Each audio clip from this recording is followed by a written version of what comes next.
One of the most important things about adolescence is peers. Unfortunately, parents, it's not you, it's their friends. That's the big deal. And this is really difficult for a child who all of a sudden was going to high school, doing well, involved in sports, to suddenly be in an environment where they're either back in treatment or in treatment for the first time, losing hair, having to go through surgery, at times having scars that they feel are very disfiguring. Obviously, a cancer diagnosis is a significant disruption, and it requires a lot of effort towards adjustment, both for the adolescent and for the rest of the family members.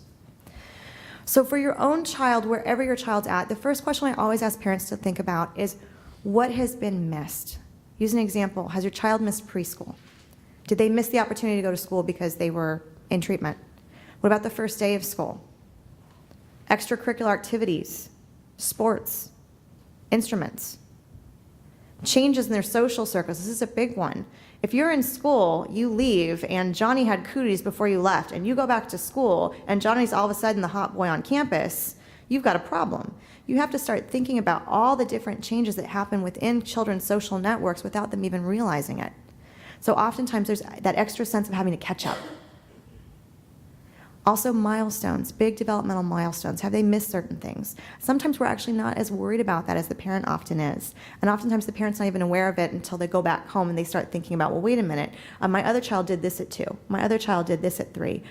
Why isn't my child with neuroblastoma developing the same way? Dances and parties, all these different parts of the social aspects of just growing up. A lot of times children do miss them. And so there's also the changes in the roles and expectations. For the parent with cancer and any siblings who have complained, we talk about this. Have any of you had a child who's had a bad dream?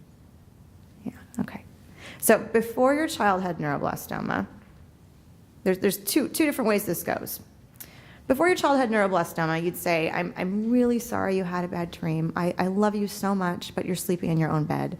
And then you walk them ever so lovingly back to that bed. You tuck them in ever so gently and kindly. You kiss them on the forehead, and you say goodnight, and you go back to bed. And maybe the 3rd, 4th, 5th, 6th time, a little bit maybe less gently, a little bit more forcefully, but they end up back in their own bed. Then the same child after cancer. This time, part of it's fatigue, part of it's just, frankly, the emotional exhaustion and upheaval that comes with having a child who's going through treatment and recognizing that life's a lot more fragile than we realized. But you pull back the covers, they climb in bed, and when it happens nights 2, 3, 4, and frankly 2 years down the road, it works. It works at that time. I'm seeing a lot of heads nodding.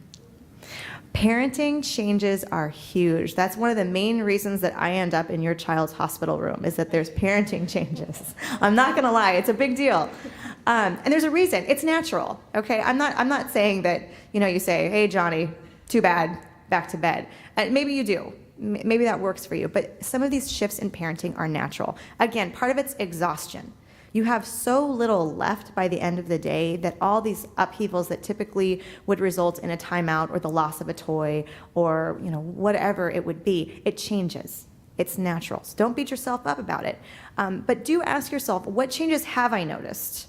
Are they working for us as a family, or is it actually maybe hindering my parenting in other ways, particularly down the road?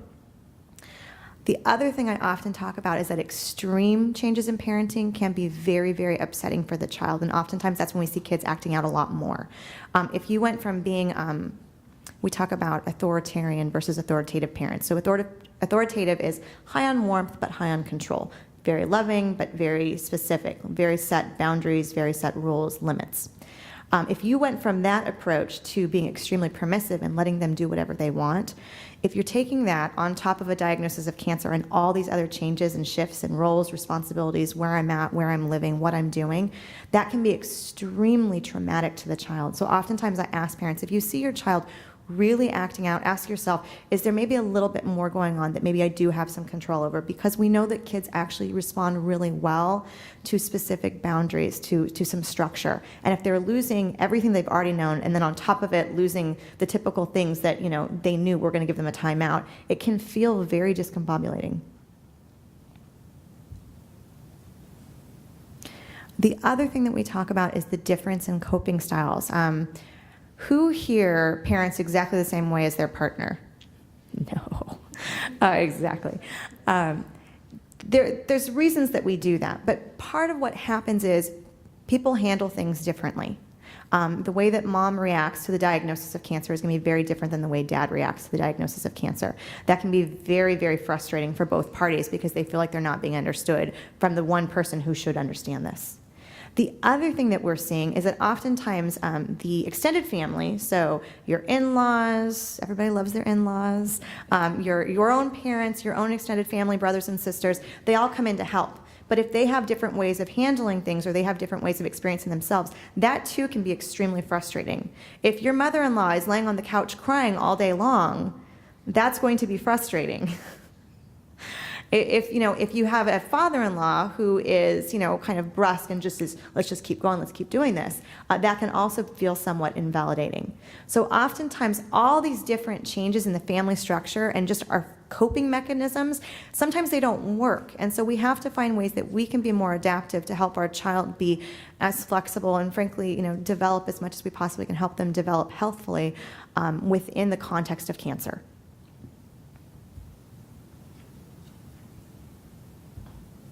Also, the changes in daily activities.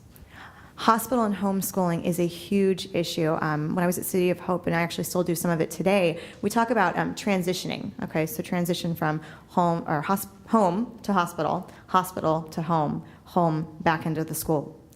Oftentimes for children, especially if they're older, there may be some avoidance of returning to school. Part of it's, fear of how other kids are going to be seeing them, what the rumors might have been about why they were gone or why they were out.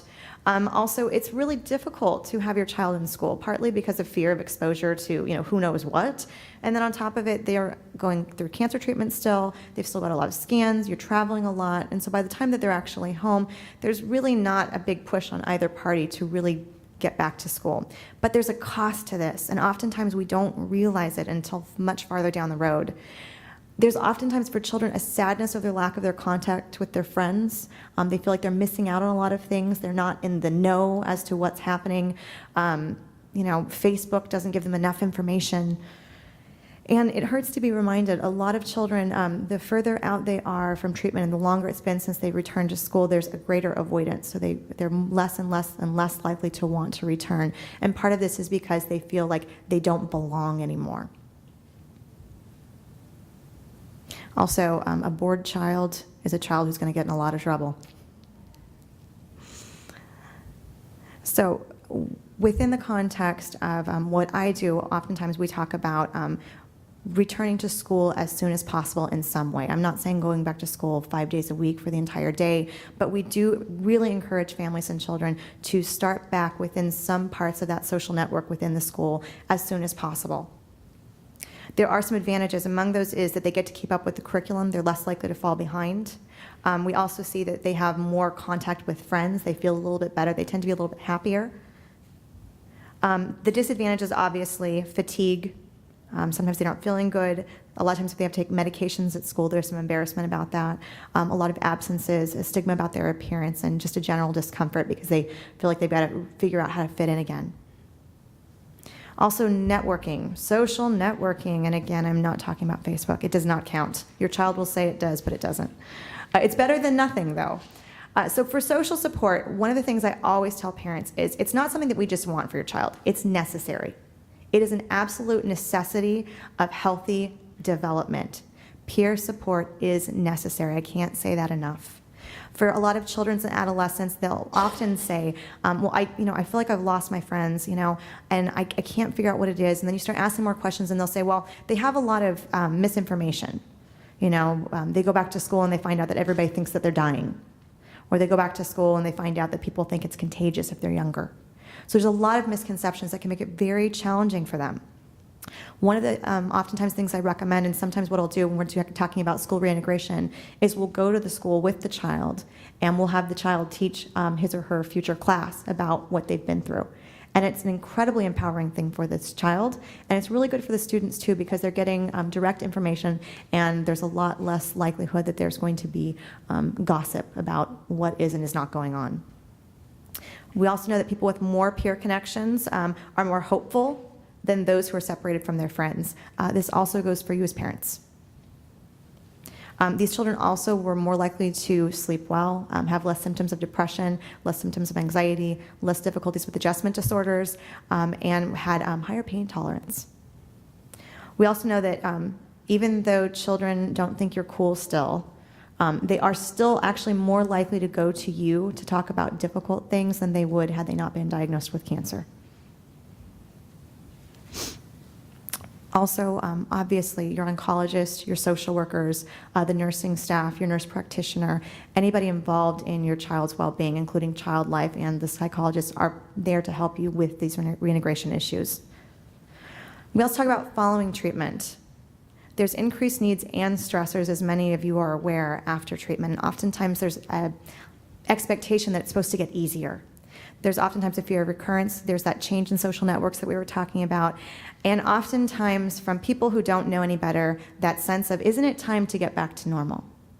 Well, he's cured, right? Don't we love the word cure? He's cured, right? So helping other people and yourself balance expectations. If you are nearing that place where you're completing treatment, I really encourage you now to start thinking about some of this and talking about this with family members and friends, because it often makes the transition for yourselves a lot easier as well. So one of my friends said this, I thought it was supposed to get easier. Survivorship has a lot of different transitions. The main things that we're talking about are those changes in relationships. Again, anything from the people who were your friends before may not be the same people who are your friends now. The people that your child liked or didn't like may be very different than when they returned to school. Also, anxiety. Oh, the anxiety. It's so intense when you're leading up to those labs, waiting for those next scans, waiting to find out, is this still gone? Is this still gone? Are they going to find something? The slightest twinge of pain. Your child rolls his or her ankle, and you're like, they're limping. I need to get them in immediately. A lot of that is extremely severe, and there's a lot of concerns. And so it's kind of this odd conflict between avoidance. You know, you kind of want to put it off in some ways, but you know you have to do it. And so there's just that delicate balance, both for yourself and your child, particularly because as a parent, it's hard. They're watching everything you do, and they're taking their cues about how they're supposed to feel based on how you're acting. Also, we talk about late effects. I'm sure they've talked about, the neuropsychologist has come already and talked about late effects from treatment, including emotional late effects and physical late effects, all the different things. We really look at this as a chronic condition when we're talking about long term. And sometimes that's an easier